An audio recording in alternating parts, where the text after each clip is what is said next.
And obviously look at your cards when you need to. You'll be fine.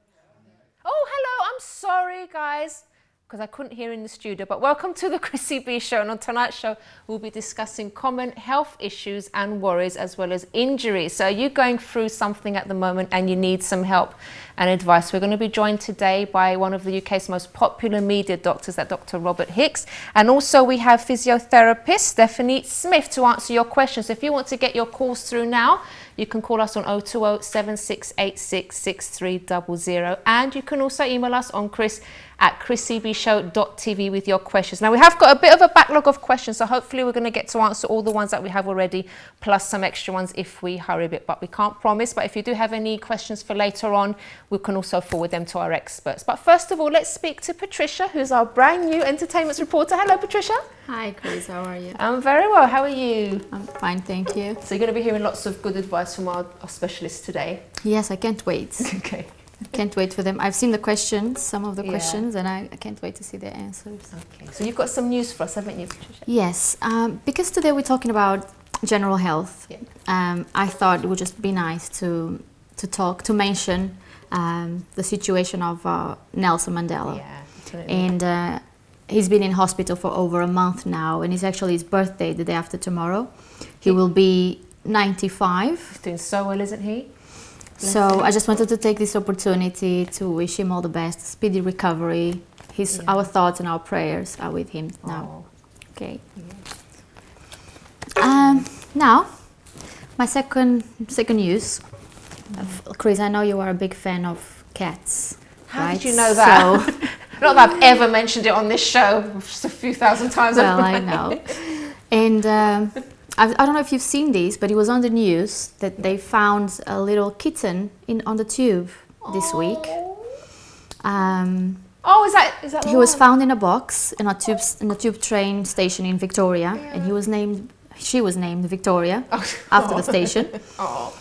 And they were just saying that it was the strangest thing they've ever found, like a lost and found on a train. Would just leave a little kitten like that on the tube? He is very cute, very cute. So he's up for adoption now. Her, definitely, even though I have a cat already, but I just can't resist little kittens. I don't know, a while back actually, I used to find them all the time just in the streets, and people used to dump them in our garden because we had like these sort of tall plants in our front garden. So anyone that didn't want kittens, they used to just dump them there. It was great because we could just get loads of kittens. For free. But I just don't see them around anymore. I think because most people get their cats doctored now, don't they? But never mind. I would have taken it, would you? I'm more of a dog person. I'm more of a dog person myself. But dogs pee everywhere. I do love kittens as well. It's just like they scratch a bit. Yeah. You've met Nina anyway, haven't you? Yeah, I did. Yeah. She's very cute. What else? My third story is about, I just found this very amusing. This lady, she spent 15 years creating a miniature village in her living room. For 15 years, she's been doing things like little sofas, little tiny sofas, like little, even Heinz cans. She does those. She does tablecloths, curtains. Yeah. And she spent 15 years doing that. Oh, that's so cute, look. And it's got such an incredible attention to detail. Yeah. With fish tanks. She even has like little stamps, little envelopes with stamps on it, and little boots with shoelaces that she makes from scratch. That takes a lot of skill to do it, because that's absolutely tiny, isn't it? And a lot of people have been coming to visit her and to see what she's created. And her husband is now helping her because they're both retired, so they both work on it the whole day. And she said that she doesn't know how she's done it, but it's taken over her life. And she's even painted the walls to show some scenery to the village that she has. Yeah. But it's taken over her living room, and she doesn't even have any more space for it now. She could just move and then charge people to come and have a look at everything. Maybe she can charge, isn't it? A lot of people ask her to come. Oh, can I come and visit? And they come every week to see the progress of what she's been doing during the week. So it's really funny. Even I would. It's such a weird hobby, though, isn't it? Yeah, maybe I'll come in and have a look at it one day. We could go and film it. That's it. Yeah, we could. Is it in this country? Yeah. Oh, okay. Interesting. If you're watching, you can invite us round. Yeah. What's the next one? But if you lost it. Yeah. No, I was just trying to see where in this where? country she is from. Okay. I don't have that. All right, we'll find out. This one, I thought it was very funny. I don't know if you've heard about it. It's been happening in China. And we had a weird story from China last week that Bianca brought on. I hope it's nothing like that. I'll tell you later what it was. Kind of okay, this one is about a face skinny. You've heard about bikinis. Yeah. And this is a face skinny. What's that? It's a way to avoid the dangerous rays of the sunlight. So instead of, if you want to go to the beach, they just put these masks on. You can see it on the screen now. Oh God, that looks awful. To protect from the sun. And this was invented 7 years ago. It's like a balaclava. It's just a balaclava that goes on. Isn't it? Yeah. It's really funny. Nobody can see you. You can just go to the beach, do whatever you want, and at least you are protected from the sun. Would you wear one? They even have like all-in-ones suits. It covers your face, your arms, your legs, everything. Sorry, but you might as well just not go out. I Yeah, suppose I for wouldn't people wear with that. allergies and stuff, obviously it's a way that they can go out in the sun and like go to the beach and everything, that's fine. But I think just in general, that must be so uncomfortable because you're hot already and then to have something covering your whole face and just like... And if you go on the sea, you get all wet and yeah, it's just not it's even comfortable, harder to dry as well. Have you heard of those, Rob, over there? Is it the UV suits? Yeah. Which of course have a huge amount of benefit. Sorry, I don't know if we can hear them over there. But you've seen them before, Rob? Yeah, you have them as t-shirts and trousers and Oh, so Rob's saying we've got... But I've not heard of them as being a one-piece. Oh, yes. Never mind. And a face one as well. So. Yeah, it's like a balaclava. But for children, for babies. Oh, yeah, maybe for children. But not a face one. I've never come across that one. Okay. It's a new thing, and it's really cheap. It only costs around £1-2. Oh, so still don't really want it. cheap. Sorry. And they come in all shapes. Have an umbrella over my head. All shapes and colours and But I'm sorry, I designs. just don't think that it looks fashionable anyway. It's just a mask. Um, Anyway, sorry. My other story is I found it on the news as well. It's incredible how things just happen. You're driving on a road. So there was this woman, she was driving on a highway in the United States, and all of a sudden she found herself in a hole. There was a big hole on the road, and she just drove through it, and she fell on it. And they had to call the fireman. Oh my gosh. Look, you can see the pictures there now. Surprised she survived. She wasn't hurt. She wasn't hurt. After that? Yeah, she That's didn't have amazing. anything. She was taken to hospital as a precaution, just to have some tests done and just to make sure she was okay. But she didn't have anything. God, imagine just driving along and then just next thing you know, you're just in a hole somewhere in the road. That must be terrifying. Poor thing. Yeah, and it was apparently the hole. These kind of holes are created by the heavy rain and floods, and they normally happen after earthquakes. But sometimes they can just open suddenly without any warning.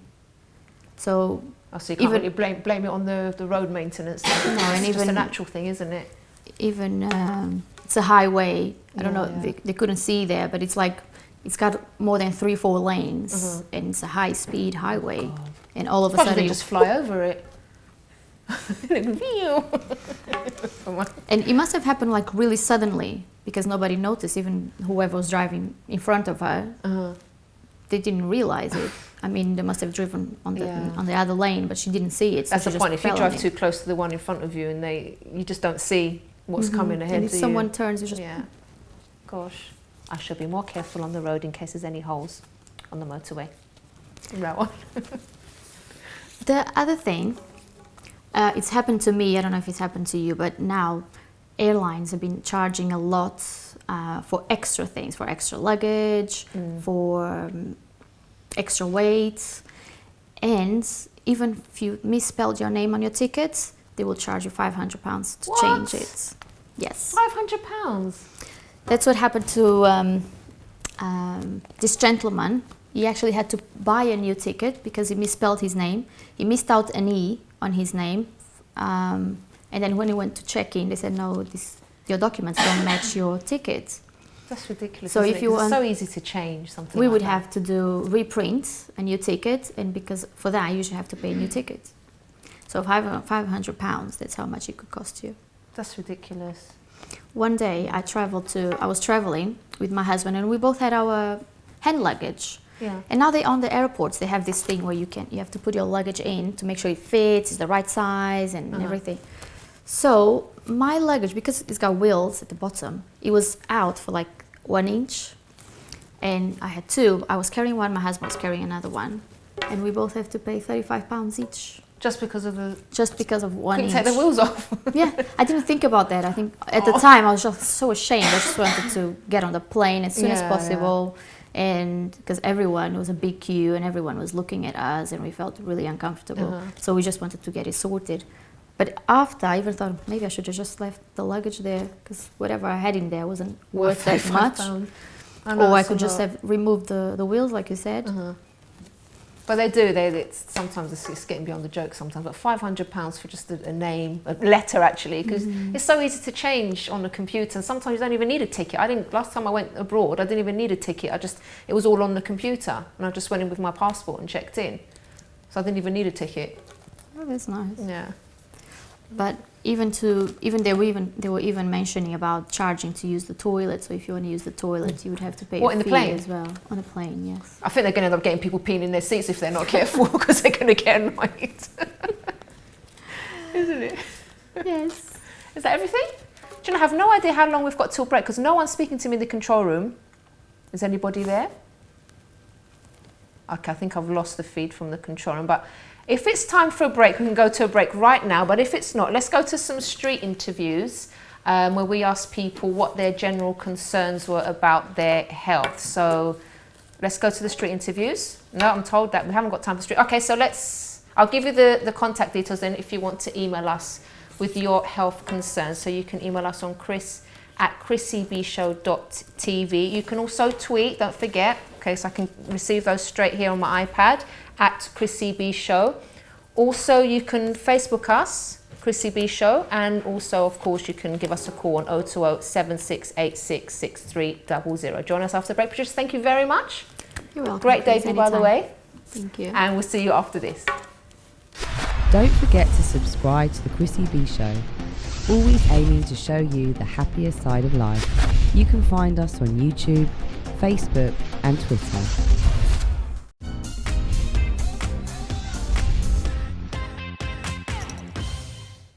Welcome back. Now, before we speak to our experts, let's take a look at what the people on the streets of London had to say about their health concerns. Okay, if you were going to go to like your doctor or GP today, would there be anything like that's been a little bit on your mind about your general health, general well-being? No. There probably are things, but I don't worry about them. So you're quite relaxed about your health? Yeah. Probably ask more about my breathing and breathing difficulties, or should I be exercising more, how to eat more healthily maybe, to prevent any illness. So maybe nutrition would be a big thing.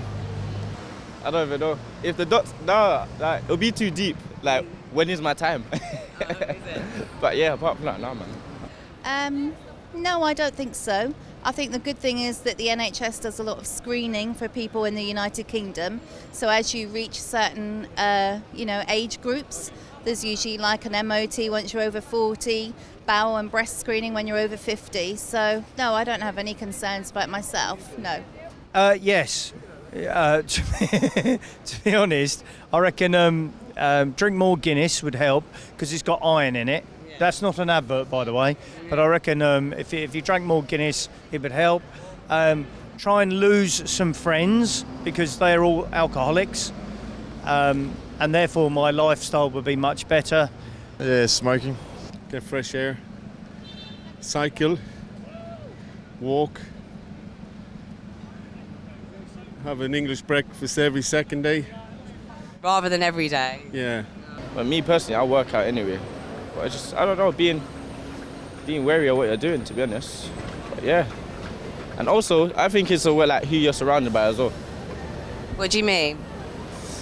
I don't want to go into depth about it, but I don't know. Like, if you hang with a bad crowd, that can affect how your lifestyle is as well. So Probably more on the nutritional side. Yeah, I do exercise and I do keep fit, so I know how important that is, but maybe learning more about nutritionally, you know, what I should be eating more of or less of, you know. Hay fever was one of them.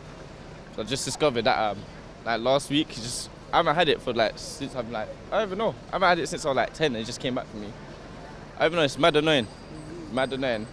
Another one that's crucial and I'm scared of is probably asthma. Because I used to have it when I was small. And I've known so many people that they have it when they're small, they grow out of it and then it comes back and it can be lethal. But yeah, apart from that, I'm a healthy guy anyway, so I ain't got to worry.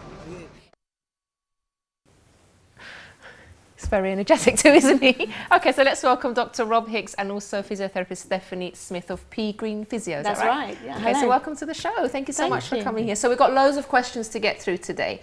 But if you can maybe both speak to us a little bit about general things that we can do to look after our health in general, and also our bodies, and to prevent injuries. So let's start with Stephanie. Okay, well, it's all about getting that balance in life. You need to keep active, healthy diet, good nutrition, and you need to stretch, just keep moving. It's the worst thing we can do is be sat down all day long, not doing anything. That's the sort of time we start to weaken muscles, lose our core, lose our flexibility, and that's when the problems start to kick in. Do you notice when Stephanie said that, you and I both sat up, we improved our posture. The moment somebody says about core and stretching and looking after our back, we automatically sit up. But during the day, we do this. Absolutely. This is actually painful for me to sit like this now. It does actually hurt my back, because I'm normally like this, to be honest. And it's hard. I try to correct myself, but it's like, it's so uncomfortable sitting like this. But it's just muscles you haven't used for a long time, suddenly kicking in, and they're sort of, they need to be built up gradually. It's very hard to sit rigidly all day. It's not natural, but keep reminding yourself on a regular basis, and it'll get easier and easier and easier. You're actually a Pilates teacher as well. Yeah, I am. Yes. Okay, so that kind of helps with your job. Yeah, absolutely. It links hand in hand. You know, you need a really good core. It really helps prevent back pain and just general well-being. Very good for fitness and health. What are the comments? Sorry. I was going to say, I started sitting at my desk on a air ball, these exercise balls. Oh, really? And actually, I find, because I'm having to balance, posture's much better. I must say, the first week, my shoulders were agony, because, as you say, in a position that you're just not used to. Yeah. But actually, it's done wonders as far as, I think it's done wonders as far as my posture is concerned. I know that I'm not hunched over a keyboard. Good. I'm actually sitting there, because you've got to wriggle, haven't you? And you're wiggling around regularly, and you can actually bounce around. Do you actually get any work done? I tell you, my pelvic floor muscles have never been so strong. Okay, that's nice to know. Okay, let's move swiftly on. Well, it is actually, on a serious note, it is part of your core. Your core muscles are not your six-pack. They're not your obliques. A little bit of your internal obliques, but it's a deeper muscle within. It's a big, deep corset muscle called transverse abdominis. And your pelvic floor and your diaphragm, that is your core. Those muscles form the cylinder that causes the strength. So he's absolutely right. Pelvic floor is part of your core. Really Can we have that written down? A GP getting it right. Yeah, bingo. This is going to be a good show. So tell us about some of the maybe common injuries that people have then. Okay. Well, the commonest I see is back pain. Yeah. Unbelievable. Caused by just picking something again, too things heavy. we've just been talking about. Benign back pain, general mechanical low back pain. It's not so serious. And 1 in 3 adults in the UK will present with low back pain in the next year. And I think it's 2.5 million people will have low back pain in the UK this year when report to their GP. And it's remarkably simple to happen, isn't it? You're sitting down, you drop a pen, people reach and twist for it. And then they find that they've pulled something. That's it. You know, we're not talking about people who are doing lots and lots of exercise and they pull their muscles. They're getting out of a car, or they're reaching for something when actually they should get up. Maybe it's people that don't exercise that much that get injured more easily. It is. Probably. They're not conditioned, and it's the way they move and the way they lift, just like Rob was saying. And it's the combination of the twisting movements. It's not what you're picking up. It's the way you do it. Yeah. I mean, how many people actually bend at the hips to pick something up when we should keep the back straight and bend at the knees? Yeah. You should, and use your go legs down to bring it. Yeah. You know, Using the big muscles. Yeah. the thighs, the glute muscles, they're all every there to time you stabilise. want to pick something up, do a squat. Yes. Basically, right? Like you watch little children running around, when they go and pick something up, they squat down onto the haunches, don't they? Sit down and then stand back up again. Perfect example of how to do it Or correctly. ask somebody else to pick it up for you. Yeah, exactly. Gotta Yeah, say. you've got children, you can do that. So, Rob, what about some of the common things that you have people coming to you with? Like maybe things that can be prevented, but maybe because people aren't looking after themselves properly, you know. Yeah, I mean, the things that I see on a regular basis are people who've got high blood pressure, they've got high cholesterol, they may have diabetes, and to a great degree, all these conditions can be prevented. Mm-hmm.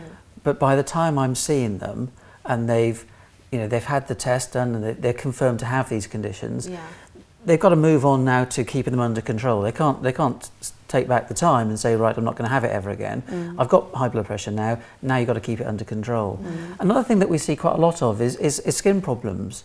Dry skin, eczema. I mean, the guy talked about hay fever. Yeah. Okay, you can't cure these conditions, but you can prevent them from causing symptoms. So the hay fever story is actually very, very common. The fact that people have it as children and teenagers, they grow out of it, and then suddenly in their late 20s, 30s, it's back again. So in an awful lot of that, and people are surprised. Why is that? Well, we think it's partly because of the levels of exposure of pollen. We also think it's because people are getting stressed and their immune system's being knocked for six. But also there's no logical explanation, particularly for people who have never had it as children or teenagers, suddenly develop it as adults. I'm one of those examples. And of course you say, but why me, why now? I think it might be because I personally have moved areas from a child. Yes, I moved from the north down to the south, and I'm surrounded by linseed, rapeseed now. Yeah. And I think that could be one of the things that causes we see a number of people, I've looked after a number of people who moved from Australia to the UK, didn't have hay fever in Australia, come to the UK, and as you say, they're exposed to different pollens,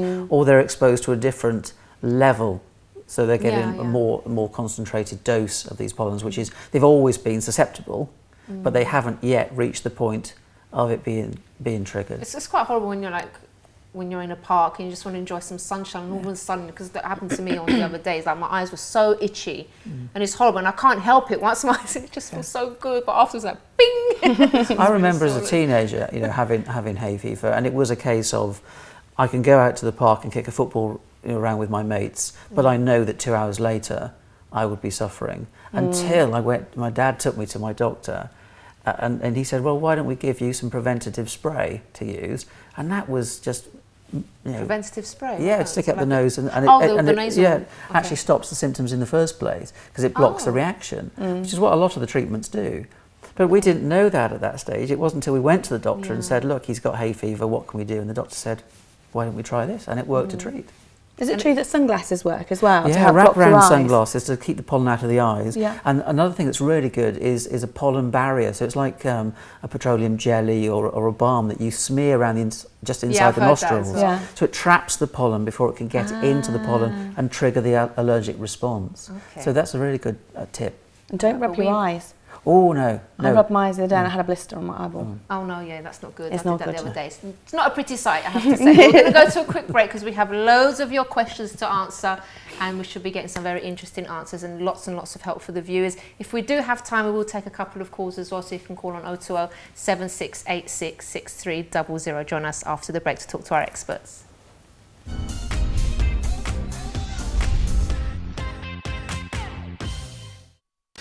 Don't forget to subscribe to the Chrissy B Show, always aiming to show you the happier side of life. You can find us on YouTube, Facebook and Twitter.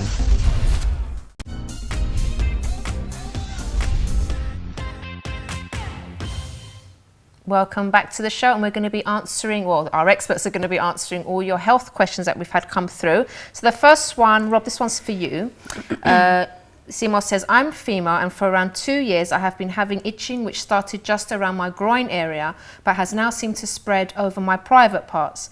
I have been to the doctor twice and been prescribed 2 different creams, but the itching persists, and now that the weather is hot it's even worse. It's not constant but can happen at any time. It's awkward and embarrassing because of where it is, and sometimes I have to run to the toilet to scratch. I have also developed little lumps, but I don't know if that's because of all the scratching. That's anonymous. Well, that's a difficult problem to be living with, isn't it? And I think the important thing for this person is that what are the likely causes? One is a thrush fungal infection. Another is a form of dermatitis like eczema, and you can get eczema in the private parts as well as elsewhere. And also psoriasis, which is a skin condition which most people recognise, on the arms and the legs and maybe the scalp, but are also not aware that it can affect the genital area as well. In fact, I work in a sexual health clinic, and we see a fair amount of psoriasis in the genital area as well. So what are the sort of treatments? I think one of the things with antifungal creams is that sometimes what people do is they use them properly, but they only use them for as long as the symptoms last, and then they stop using them. And we would advise people to keep using the cream for a week to 10 days after the symptoms has cleared.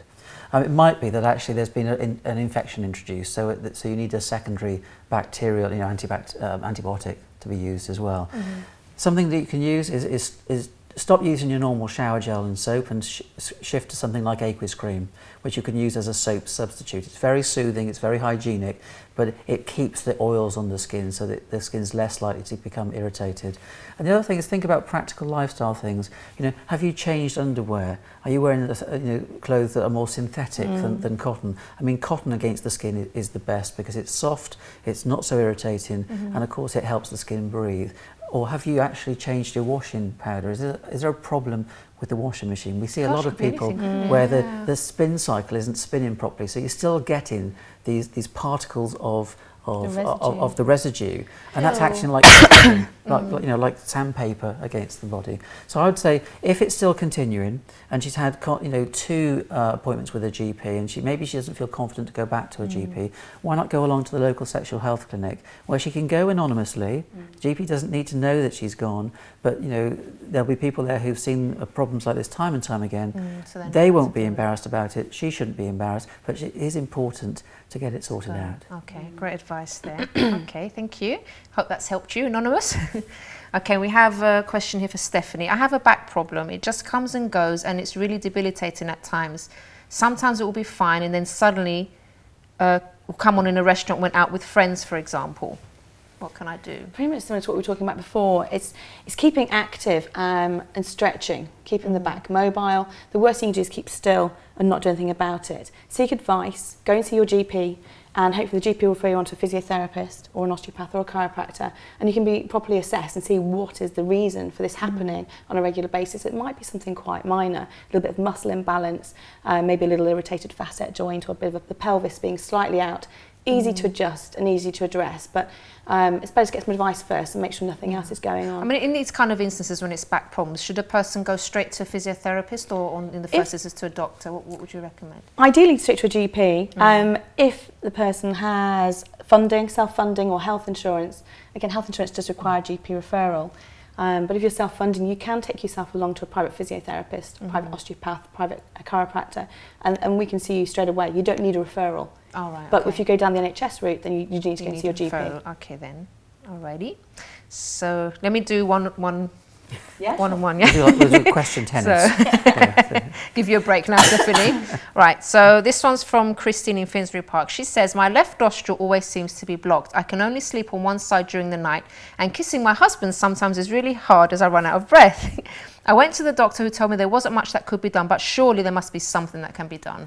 Yeah, I think there's a number of sort of lifestyle home things that can be done with this sort of problem. Is often there's a degree of what we call indoor allergy, and it's to house dust mite, which is causing the congestion, and often it's one side is affected more than the other, or just one side. So what can she do? I think a bowl of water on the floor will help humidify the room.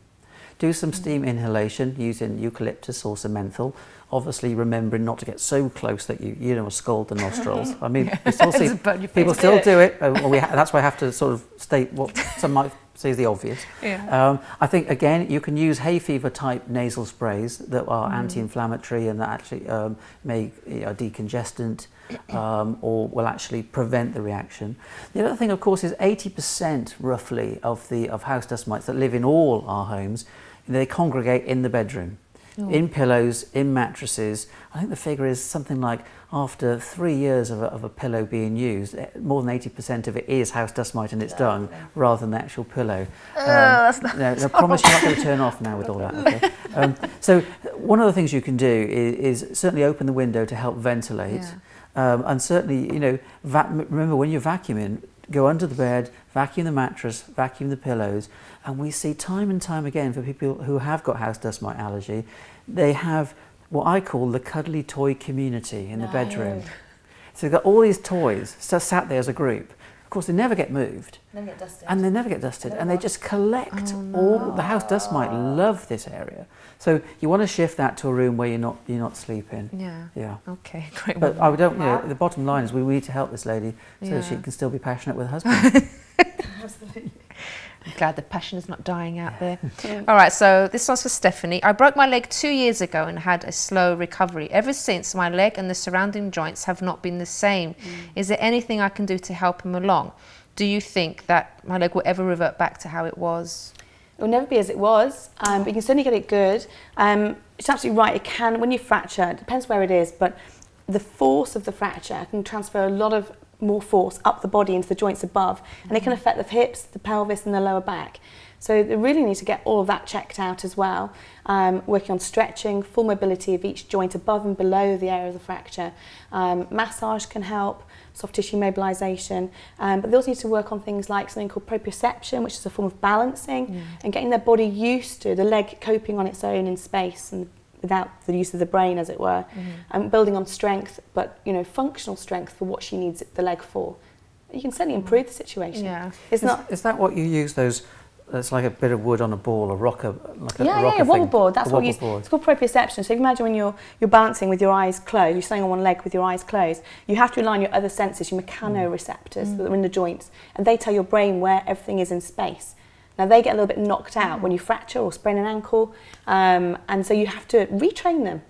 Just like you have to retrain your core muscles, you have to retrain the mechanoreceptors and the way that they talk with your brain. So you have to practice these sort of balancing exercises, standing on one leg, standing on a wobble board or a bozu, or that kind of thing. Okay, great. Okay, so let's see another physiotherapy, one. Definitely, for that one. Okay, I think we have time for one more for Rob. This one's a bit of a long one, so I'll leave that one for after the break. No, actually, we've got time. She just told me I've got 4 minutes. Right. Every sunny day in England can be a terror for those who have an allergy like me, such as itching on the back of the hands and a terrible burning sensation at the same time. And as well as some parts of the body, such as the feet, can be a bit itchy. Considering that this mostly happens after exposure to the sun, why could this be? Some people say it's an allergy of your own sweat, and others would say, something that I would really like to know is if it's a myth or not, that some people are allergic to the sun. But why does it get worse at night? And is there any antibiotic that can be taken to help ease down at night? Or I can't understand that bit, sorry. And she's saying here, considering that a full allergy test was done in Brazil 4 years ago, nothing was found except that I may be allergic to the foreign pollen or sun. Is this even possible? And that's Grace in Edmonton. Yeah, I mean, Laura, she's right, actually. It's not a myth. People can be allergic to UV. You have a photosensitivity, and it's a very difficult condition to live with, particularly when we have got some good weather in the UK. Yeah, finally. And people actually have to try and avoid exposure to UV as much as possible. And if they are going out, then of course they need to use the sun protection creams and long sleeves, trousers rather than shorts or skirts. The other thing is it could be sweat rash, which essentially is where the pores on the skin get blocked, and the sweat then can't escape. So it's trapped and it causes inflammation, and that gets itchy. You get little red bumps and they're itchy. And actually, once you take somebody out of that environment to a cooler environment, and then they stop sweating for a little while, give it 2 or 3 days, that calms down. And in the meantime, you use an antihistamine, either as a cream or as a tablet, to stop the allergic reaction and the itching, and of course, an anti-itch cream as well. I think it would be reasonable for this person, as they have moved to a new country and have developed what appears to be new allergies, to be retested. Right. Even though they had a screen 4 years ago in another country, because they could have become allergic to something, a new pollen in this country. I would urge her to go through her GP to be referred to an allergy clinic, and not go to one of the high street allergy testing centres, because really there's no scientific basis for the majority of these high street services. That's good to know. So you want to go through your GP, either to a private or an NHS allergy clinic, where you'll have the proper tests done. Right, okay then, that's great. I hope that's helped you, Grace. And I think we've got about a minute left, so let's try and get one more in before the break. This one says, hi Stephanie, my daughter is a young dancer but twisted her leg and pulled a ligament. She's better but still not as smooth on her feet as she was. Is there anything we can do to help prevent her career being affected? She's terribly distressed. Please help, from a worried mother. Oh, definitely. Again, go back to the GP, get referred to the physiotherapist, and the physiotherapist is going to assess everything, the mechanical, the way they walk, the way she dances, the way she moves. They can do a full assessment back on the ankle and check the ligaments, and check that the ligaments have healed and that they're intact, so there is stability in the joint. That's important. And then again, working on the proprioceptive exercises we were talking about before, strengthening, range of movement, flexibility, and then re-education of movement if that's required. We can certainly help. Yeah, definitely. And you do heal so well as a child. You heal really quickly, much easier than us. Definitely. I was going to say us oldies, but we're not old anyway. I mean, us older people. Okay, well, it's time for a break on that note. So if you do want to get a question in, we will endeavour to try and answer it after the break, although we do have a little bit of a backlog where you can still send your emails through on chris@chrissybshow.tv. Join us after this for more questions answered.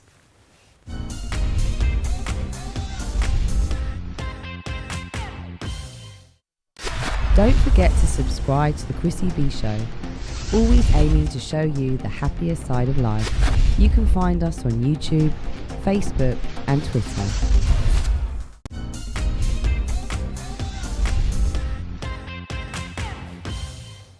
Welcome back, and let's get straight to our experts to answer more of your questions. So this one, let's choose one here.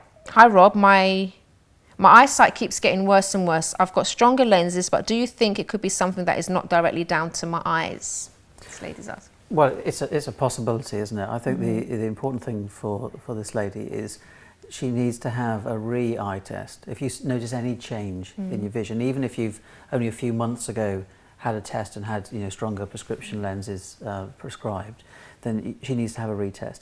She needs the optometrist to actually look at the back of her eyes as well, not just get her to do the reading of the letters, because sometimes what we find is that actually a condition like diabetes or high blood pressure is damaging the back of the eyes, and unless somebody looks into the back of the eyes, you won't see that. And if you have got those sorts of conditions, particularly with diabetes, you may need to have actual treatment done, laser treatment done to stop any further damage. The other thing I would suggest is that she have a consultation with her GP to see whether actually her vision problems are not related to her eyes at all, but actually it might be a consequence of a side effect of a medication that she's taking, or it might be that she's under a lot of stress. So a lot of people will find that their vision isn't as acute or is a little bit hazy when they're worried about something. So if she's somebody who spends a lot of time in front of a computer screen, one of the simple things she can do is what we call the 20-20-20 test. So every 20 minutes she spends 20 seconds looking 20 feet away. And then you come back to the screen. So you're giving your eyes a chance to have a rest. But I really think that she needs to follow this up. Okay, definitely. Let's try and squeeze a caller in if it's a very quick one. Good evening. Hello, are you there? Hi, I'm there. Hello. Hello, what's your name? Hi, it's Fran. How are you? Hi, Fran. I'm well, thanks. How are you? I'm good, thank you. You have a health concern? Yes, I have. Basically, I got bitten last week, and my hand swelled up really, really badly. I went to the hospital because I was concerned, obviously, and it was itching and had some burning on them. And they gave me some antibiotics, but the swelling went down, but the itching is still there, and I was a bit concerned. So I just wanted to know what I can do about that. What were you actually bitten by? I don't know. It was an insect, must have been though. Well, you would have known if it was a dog, wouldn't you? Or something. Or a snake. Or a snake. Rob, you'll answer that one. I mean, it sounds very much like this is an allergic reaction, obviously. Antibiotics is a good idea if there's bacterial infection, but really some antihistamines is what's needed, and you can get those over the counter, or your GP can prescribe those. How long will it take to disappear? Well, I remember suffering a wasp bite many, many years ago, and it actually took 3 weeks for the swelling to go down, even with the right treatment. So I'm not saying it's going to necessarily take that long, but I think you have to be prepared for it to be, more than a week. But in the meantime, the most important thing to do is not to scratch it. Have you been scratching? Yeah. there we are. I know, it's difficult not to scratch. Slap it instead. Well, the best thing to do... Stephanie's saying slap it instead. Or actually take a handful of moisturising cream and using the pads of your fingers, just gently gently massage that into the sore area, Right. because that will relieve the itch, but it won't allow the nails to trigger more itch and indeed damage the skin. So It's a different stimulation, isn't it? yeah. The trouble is, if you use your nails, you get instant relief, as we all know, but that breaks the mast cells in the skin that release the histamine, and that's what causes the itch. Oh, and that so you makes get into this vicious cycle.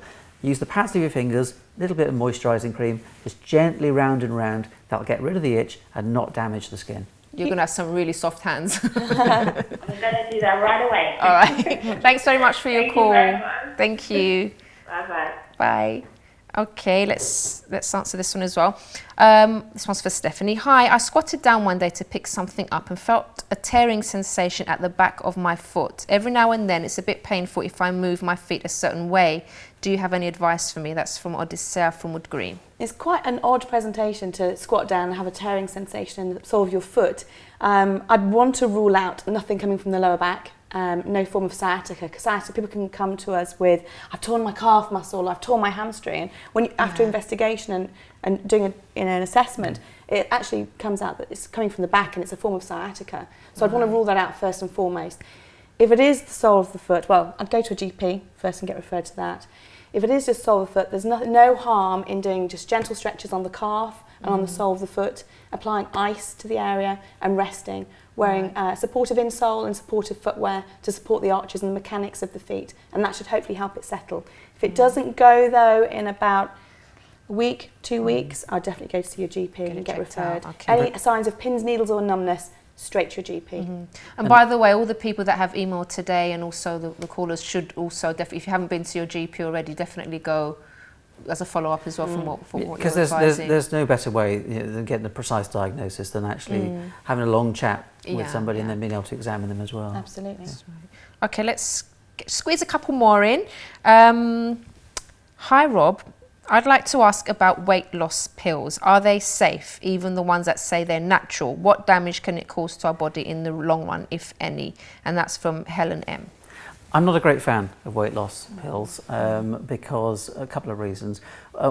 Mainly, although something might be natural, you don't always know exactly what's in it. Yeah. Particularly those people who are purchasing things, over the internet. It may have a list of ingredients on the outside, but that doesn't guarantee that that's the only ingredient in there. So it's boring advice. It's just age-old advice. If you're concerned about losing weight, go along and see your GP or go and see your practice nurse, who will advise, or your dietitian, who will advise you on the nutritional changes you may need to make to reduce your calorie intake per day, but also how to increase your levels of activity. And we're not talking about having to join the gym or go and do triathlons. Simply getting out of the chair and walking somewhere for 5 minutes and back. I mean, if you work in an office, how many people are photocopying and they're standing leaning on the photocopier for 10 minutes whilst it's doing the job? Some squats. I do that sometimes. What, squatting? Yeah, I do. Fantastic. Yeah. While I'm waiting around for things, or like the kettle to boil before I have my tea and chocolate. I've started actually having business meetings with those who will take part. Actually, we walk and talk. That's good. That's fantastic. So we're not sat around the table with coffee, tea and biscuits. We actually go and walk. Yeah. And some take it on board. Some say, I'm not doing that. You're not getting me to do that. But it's a way of actually, simply using what's available. You're not taking any extra time because you'd be using that time anyway, just sat down. But actually just walking and talking. You can fit things in. I remember one time I went filming and I was just waiting for the train. I was with a couple of people, so there was the steps of the train. So we just started doing like a mini step class there. People walking past thinking we're crazy. We filmed it as well just for a laugh. But yeah, you can fit movement in. You've definitely got to fit it in. You could definitely find a way of doing it. Yep. We've run out of time. Oh no. They're telling me we have to end it. So we did have a couple more, but we will answer. We'll maybe put them on our Facebook page and we can answer the questions on our Facebook page. So if you do want to get more questions in, please do email chris@chrissybshow.tv and we'll post everything up on our Facebook page. Thank you so much for all the great advice. I think we need another 2 shows to cover everything. That was great advice. Thank you so much. And as we always say on this show, if you do have any sort of problem, the worst thing is to keep it inside. I know sometimes there's things that maybe for you are embarrassing, but trust me, for your doctor it's not. So do go along, get the help. And also if it's like another kind of issue, something that you're worried about, if you're feeling down about something as well, please do make sure to speak to someone. And if you do want more advice or would like me to refer you to someone, you can also email me on chris@chrissybshow.tv. Thank you so much for watching. And on Wednesday, we'll be speaking to a wife whose husband's addiction is putting a big strain on their marriage. And you'll also get some advice on how to deal with a loved one with an addiction. So do join us then. Bye-bye for now. Oh my God! Yes! All right!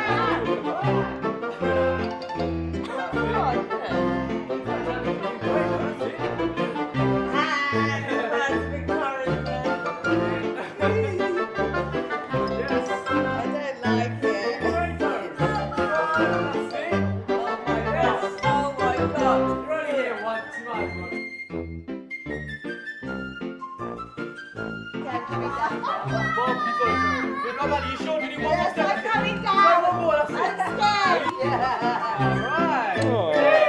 Yeah, I did it.